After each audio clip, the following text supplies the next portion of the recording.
Yedaber Hashem Moshe Lemor, Daber el kol hadas b'nei Yisrael.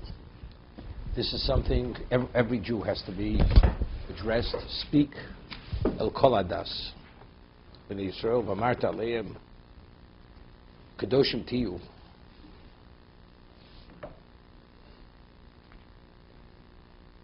Since she starts with daber, v'amarta aleim. Dibur is formal, Amira is more gentle. Meaning, first it's kol hadas, so it's kol hadas, that tells us the importance of it. Every man and woman has to be addressed here. The whole concept of Kedoshim tiyu. But it's not simple. As we'll see, Kaddish Yitzhatzmo b'mutaloch, you have to wean yourself even from things that are permitted to you. So the question is, how do you do it? That's Amarta Aleim. That should be done in a gentle manner in terms of how it's presented. In terms of the importance, it's the ultimate importance. But in terms of the way you communicate it, it's Amarta Aleim. Ki kodosh ani Hashem Elokechem. Why must you be kodosh? Ki kodosh ani Hashem Elokechem. Because if you want to have a relationship with me, so therefore we have to reflect his characteristic, his profile of Kedusha, which is totally detached from what? From physicality, from material.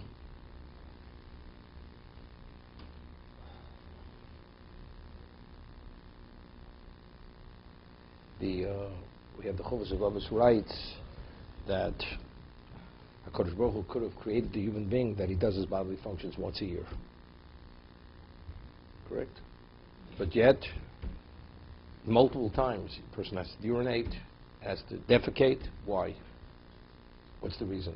So he writes in the Shara Nova that a human being sometimes gets carried away with himself, believes he's something more than he is, and he lacks humility. But if his needs are similar or identical to the animal, you know better than the animal. As the animal has to do its bodily functions and urinate, you have the same needs. So on a continuous basis, being aware of that, or hopefully you could be aware of that, that will humble the person. Okay? So HaKadosh Baruch Hu created the human being that everything in our lives are only to facilitate the spiritual. And if not for the challenge, existence has no value, right? There's bechira. Otherwise, what's the value of accomplishment unless you have the choice? So we have to be physical beings to have that for the sake of the challenge. Otherwise, there's no challenge. That's the physical versus the spiritual.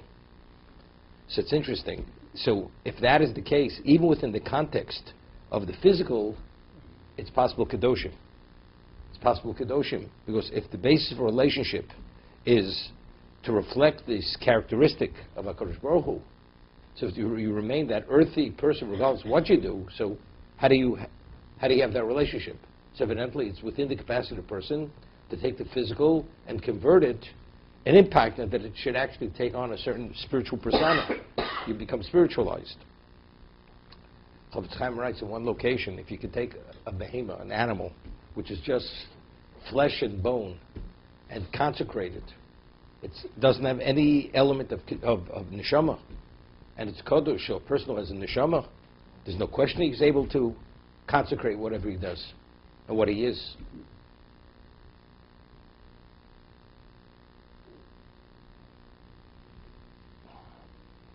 It's interesting. When a person consecrates an animal, once it's consecrated, it's called magdish. If you're not permitted to benefit from it, what's it referred to? It's referred to as Kochi Hashem. Rashi says it, Psochim, because it's designated for God. Once it goes into Hashem's domain, it's designated for Hashem, you're not permitted to what? To benefit from it, because it's Kochi Hashem. Once it's utilized for its purpose, then it reverts back to a non-consecrated status. Right? It's called Nasa Mitzvosa, the Gemara speaks about. The mitzvah already has been accomplished. For instance, after they sprinkle the blood on the Mizbeach, they could use that blood for fertilizer. It has no long Kedusha. Why? Because it accomplished its purpose. So it's Kochi Hashem. So if a human being was created, L'chvodu Shel Hashem, you created specifically to bring glory to Hashem.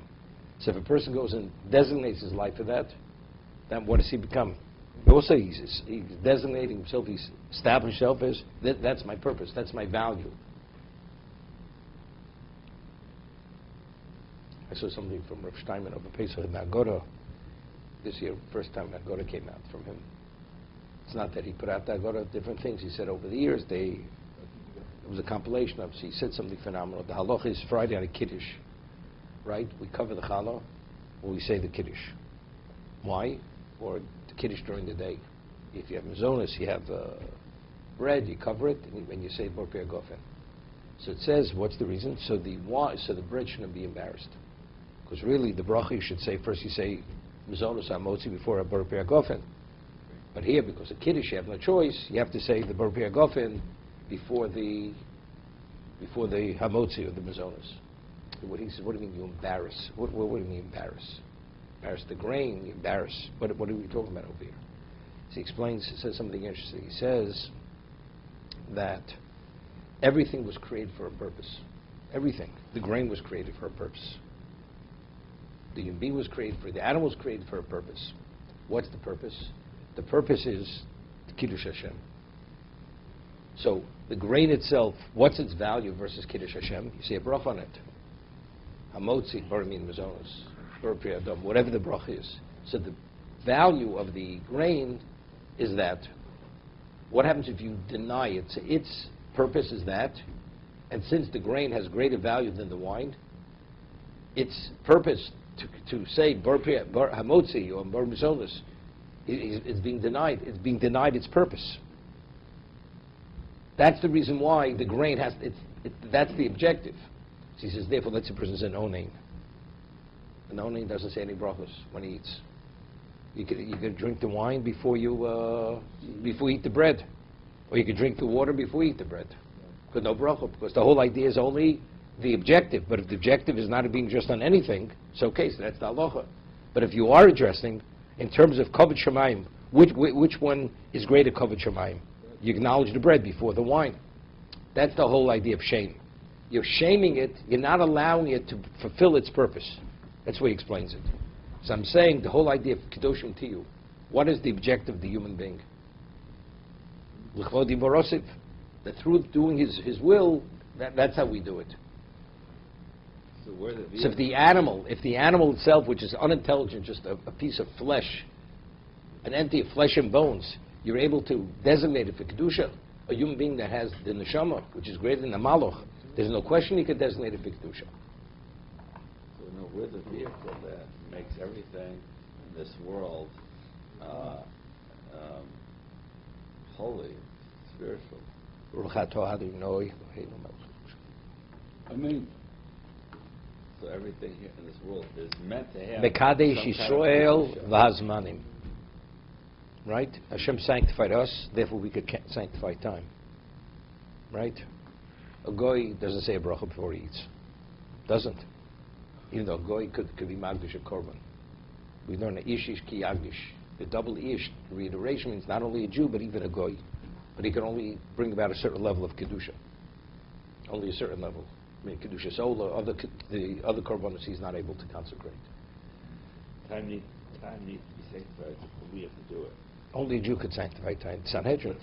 But I was just thinking, the halacha is that a goy cannot be magdish l'shlami.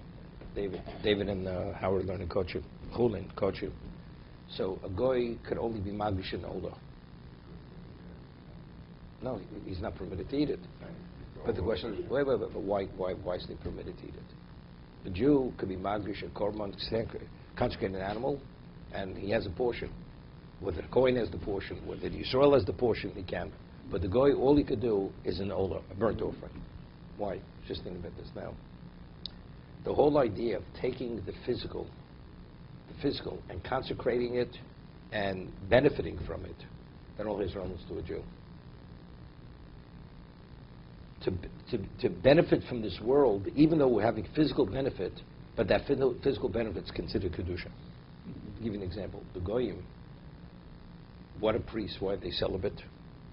Because that's original sin. Right? That's Christianity. Or maybe by other religions too, the priests. By us, the Gemara says, because Chizkiyahu Melech didn't engage in procreation, he was liable, he was Chayv Misa. What do you mean? Meaning something which is in the most physical, that can only be brought about with desire to bring about the act of procreation, That's the ultimate level. He's Chayv Misa. He's liable for the death penalty. That's why he was dying. Because a Jew has the ability to take the physical and convert it, because he himself could become Kadosh. The Jew is Kodesh, his actions, even the physical context could be Kedusha. The Goy has no realms. The Goy is not Kodesh. So something's Kodesh, he can't partake of it. So what is it? It's an Ola. You burn it on the Mizbeach. He can't partake of that Korban. I was reading last night in the Sefer. It's a phenomenal Sefer. It was put out by Rav Friedlander's son. It's all Kabbalistic. I mean, it's on the Ramchal brings others. The Ramchal's a group of other people. But he says something. He says, he speaks about the mitzvah of Vigarta Levincho. Mitzvah, the Pesach night. Mitzvah, twice a day we have to Zech L'tzis Mitzrayim. It has to be verbalized. Vigarta Levincho, it's verbalization. What's the whole idea of the Koach HaDibur?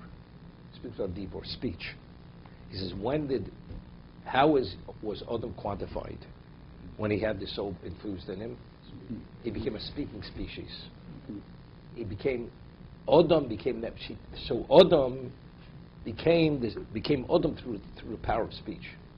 But what happens if the area of Deitz Adas? He was no longer Adam. So even though he spoke, the speech didn't have the same value as before he ate of Deitz Adas, because he's no longer considered Adam. It's like he's parroting what the Adam does. Like a parrot speaks. Does it have any value? A speech? The speech has no value. When did we become Adam? Atem Kriyim Adam, Veim Lo Kriyim Adam. No. That was the ultimate level of Adam. It started to evolve at Yitzis Mitzrayim. The 15th night, when we slaughtered the Korban Pesach, we were already called Yisrael then. Kodesh Baruch was taking us out. This was the ascent of the Memte Shari Tara. We're going from one level to another to arrive at Sinai. So therefore, why were we reinstated? With Dibur. Therefore, he brings the Arizal. Pesach is Pesach. The mouth that speaks. Pesach. Korban Pesach. Pesach. Right? Because again, because the Koach HaDibur, that special ability brought us. That's how Adam became Adam. So again, that's the consecration.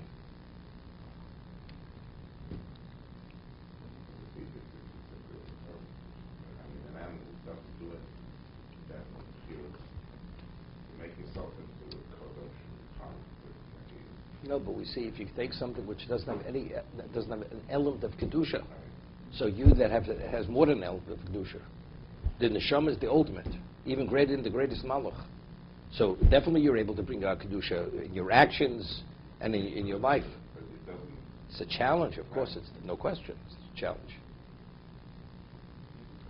A Gentile who say something like his job. Okay. She serves us. That's our purpose. That's her purpose. She must put out that position or whatever. She got that position. Any kedusha attached with that? If she doesn't, the Shem Shemayim, she is affected positively by it. Only because she's fulfilling a purpose. Like Esme used to be more of the Shem Shemayim. She believed it for her was a privilege. Right. And she believed any good thing in her life happened Right. because of association. It's another level. Right. Let's see, There's an expression, not to be funny. A man speaks with a forked tongue, and I wonder if he's that, backed by the Cisco kid, this guy. I wonder if it came from like the Nuffish. Of course. Of course it came. What do you mean? Nefesh has this great time. Yeah, I know of that, course. but Of course, that's where it expression, comes. I wonder That's where it comes from. Of course. I just had that tremendous enlightenment. So before we say Kiddush. Why don't we wait till after it's all done? Why do we bring it to the table?